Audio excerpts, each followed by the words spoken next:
Thank you, and good morning from my part as well. I think I should first merit myself a little bit on why I feel comfortable and competent to speak about the topic of sustainability. So back in 1972, I was actually part of a group that organized the first ever environmental demonstration in Finland. It was not quite like Elokapina because we were not occupying the streets, but we occupied the market square in Helsinki and put some posters with photos of the pollution that was coming from the Finnish paper industry into different lakes. And we had some scientific proof at the time that things will start to look pretty bad in the future if we don't do anything. Then throughout the 1980s, I was working for 3M Corporation, which is a well-known company, if for nothing else from the post-it notes. It's also a chemical company that was polluting a lot of its environment. In that company, I got involved into a program which in 3M terms was a 3P program, meaning pollution prevention pays. It was the first time that I got involved into understanding closed systems, how you actually avoid all spillage, how you avoid wasting material, and how you actually profit from making circular economy in industrial applications become a reality. So I got involved in that. Since that, I spent 20 years in progressing digitalization in the world, which I think is, if nothing else, at least a good means for sharing information between all of us about what's going on in the world. And I think without digitalization, we would not be where we are today, understanding what these aspects of sustainability mean for societies, companies, and actually for the mankind. So, what is sustainability? And I actually take a little bit different approach to sustainability than what is the, let's say, maybe the common way of thinking about it, because I start from the company, the firm. And to me, companies, the firm, they need to actually perform sustainably. What that means, it means that you can only exist if you perform well over long periods of time and you renew yourself. What that means is that you become sustainable. And you can only be sustainable if you apply kind of common good in what you do. But we also kind of need to think about what is a purpose of a commercial enterprise. In the Finnish law for corporations, we say that corporations and companies, they need to make a profit.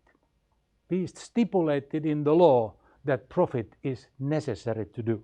So we can say that the firm's purpose is to make profit if we take this kind of a legal approach to it. On one hand, we can take the only true management guru Peter Drucker and what he said in his time. He said that the only purpose for a commercial enterprise is to get and keep customers, which is in its way absolutely true. You can have the most unbelievable product or service or a combo of those, but if you don't have customers, you have nothing. So you don't exist. Or we can think of, is there kind of like a future purpose for a company? What is it in the future? And there's a lot of academic debate on this one. And I think the winner of this is going to be that the purpose of a firm is the purpose of the firm. That sounds kind of funny, but it means that if you combine things and you try to make a service or a product for somebody where you need those customers, the purpose is the purpose. And it can be anything. We know that with how markets work, you also need to be profitable. But how profitable do you need to be? And can profits come at any means or at any cost? There's a lot to think about that. So profits are necessary and firms need to be operating with their customers. So for this frame, the companies are governed. There's a board of directors in the structures of the company that actually is the highest decision-making body before the shareholders in their annual shareholders meeting give their verdict on how things have been going. And this board of directors is supposed to ensure that all the regulations, all the laws and other stipulations necessary for the company are followed and obeyed with. This goes to complying. Compliance is a big word in corporate governance, trying to think of all the different regulations that are coming to us to ensure that we actually comply with what is the expectation of the societies that have regulated us with those laws and regulations. In order to comply, you need to do the right things. But it's not enough, because these need to be audited. You have to produce proof by somebody else that you actually complied with what you're supposed to comply with. And the standards of what these compliance requirements are, they are evolving all the time. We already today heard here about the new taxonomy that actually is cross-industry by the EU for everything, and it's going to govern how companies are going to need to behave and take into accordance different aspects of environmental, social, and other areas. We have things like Global Reporting Initiative, a very big system of reporting from public companies in different ways how these environmental and social measures are being taken into accordance. Over the past 30 years, I have served as a board director or a chairman in 17 different companies. Number of those have been publicly traded, globally operating companies, but also small startups and family companies. And when I look at the laws and regulations that are facing independent, whether you're a big public company or a tiny little startup, and what you have to fulfill, there's a lot. And I can honestly say that the board as such in any governance model alone cannot comply and cope with the amount of regulations and laws that are coming across. So therefore, in many companies, there are special departments that actually take care of this, ranging from legal departments to sustainability departments, etc., that always try to make sure that these processes are followed so that the compliance can be met. Is this the right way? Should we regulate the firm, the commercial enterprise? Or should we regulate something else? I think sustainability issues, whether they deal with human rights or whether they deal with social aspects in general, or whether they deal with environment, are not best regulated by regulating the company directly. But actually they are better regulated if you regulate the market. The market is something where many players operate. There's been a lot of talk that capitalism is somehow going wrong. I personally don't think that capitalism is going wrong. It's going right. But the governments and politicians need to understand how to regulate the market. Capitalism, being free, can go terribly wrong. But if it is regulated in a correct way, it can go terribly right. And I actually think that the only way that mankind can survive on this planet is that if we find the ways how we regulate the markets in a way that companies there can perform, where customers and suppliers meet each other under those regulations, and markets actually will save us. It leads into innovation, it leads into reallocation of consumption habits, etc., if we regulate this in a correct way. This is what I think is also the responsibility of the board of directors, to ensure that we give the feedback to the right places, that the regulation should be there where it is most effective and not there where it is easiest done. So what to regulate? We have made big systems like compensation systems. I have nothing against compensation systems. They are a good intermediate step. But it is really funny that if you pollute a lake, you can compensate that by planting trees somewhere else. The pollution happened. The lake was polluted. It's good that there were some trees coming up in some other place, but compensation is not the way to go. The way to go is to actually go there where the problem is the greatest. This can come through regulation, but the best companies are not doing this through regulation, because they are the sustainable companies. They understand that they need to take this into their agenda without any regulation, because they have a foresight that these things will come. And it is always better to be prepared and do the things before it's necessary or stipulated, because then it becomes actually a competitive advantage. And that is what the best companies that are those sustainable companies actually do. A good compass for everybody to try to build up their foresight in those boards, to me, is the UN Global Compact 17 initiatives. For any company that I have been involved with, and I take the Global Compact and I take any element of that, I can always find what it could mean for this particular firm. And then it can lead into action. And it is the responsibility of the board of directors, in my opinion, to ensure that in those companies we are looking at the UN Global Compact and its initiatives in that way, that what does it mean for this company and this market, and how can I actually progress that agenda. Of course, there are some, like the human rights, labor, environment, and anti-corruption, that are across any companies everywhere. And those, of course, are something where we need to, in the boards, take particular interest and ensure that we not only comply, but we actually lead with that development.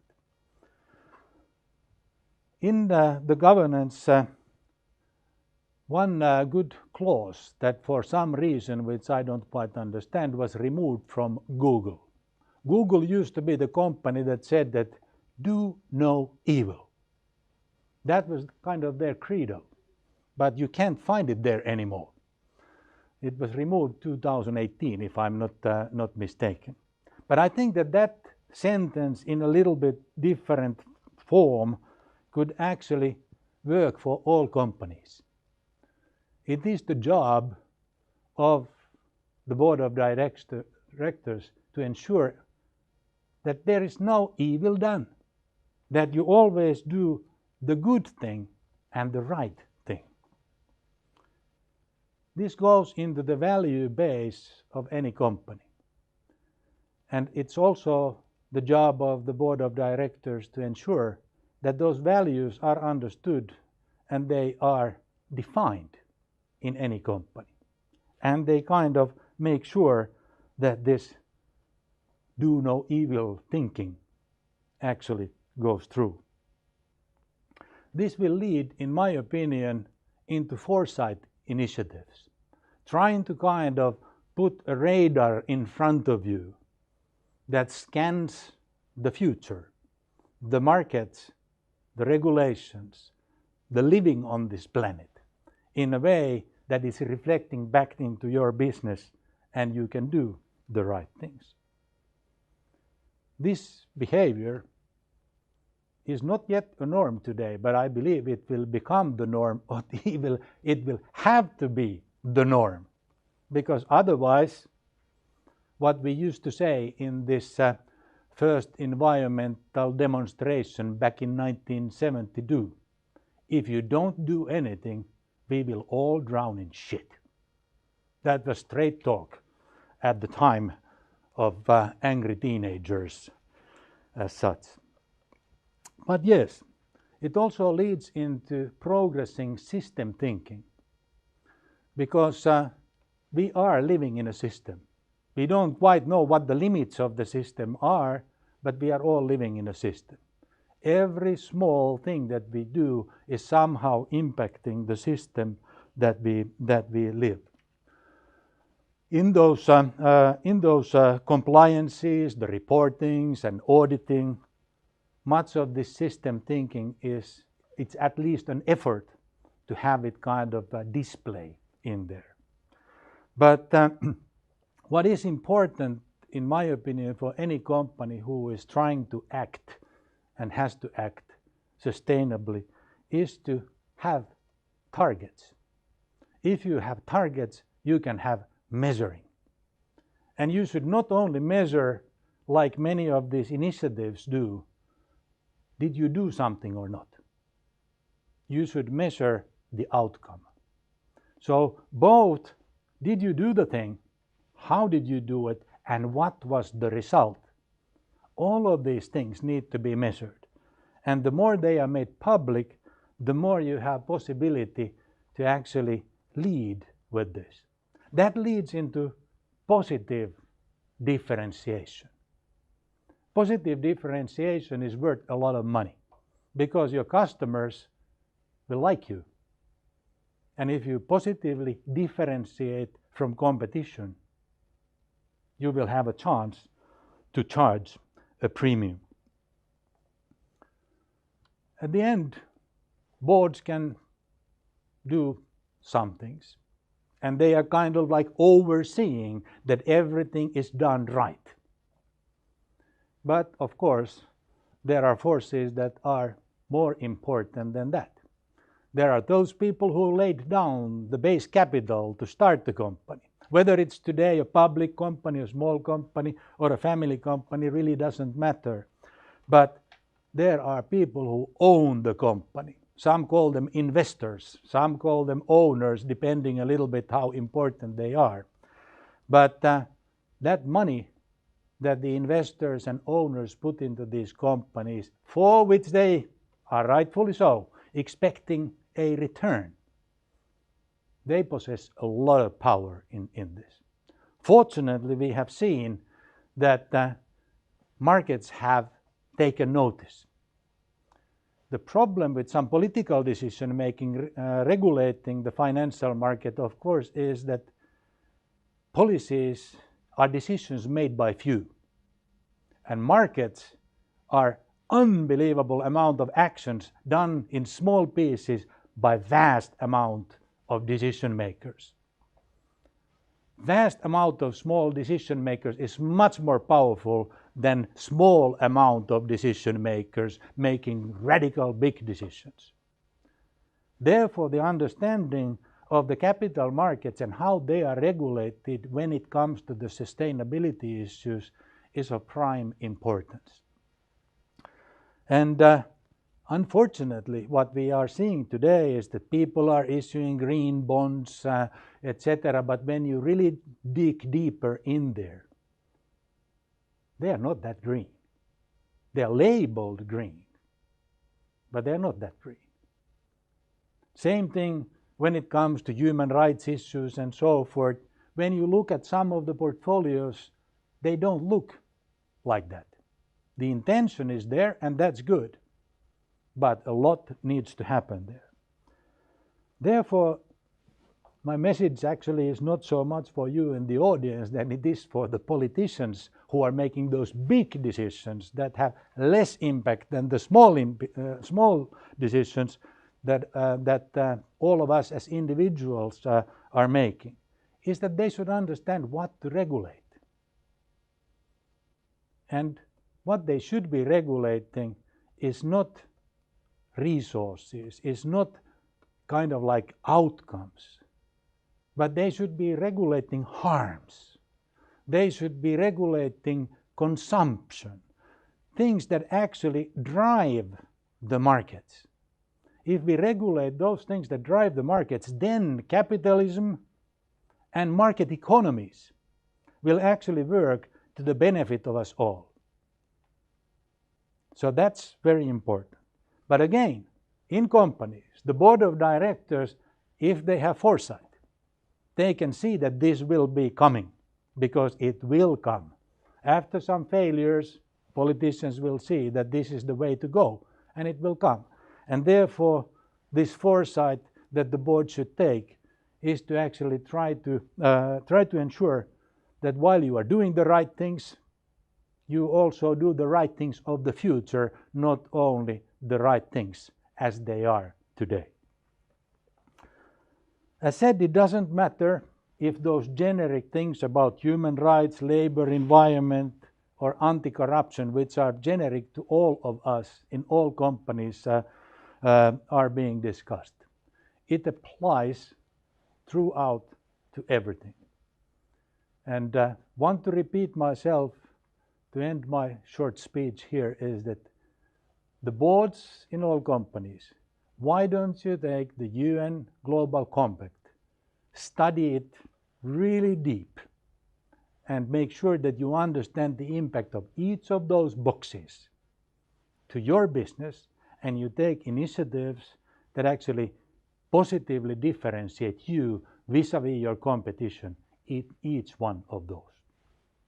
Thank you very much.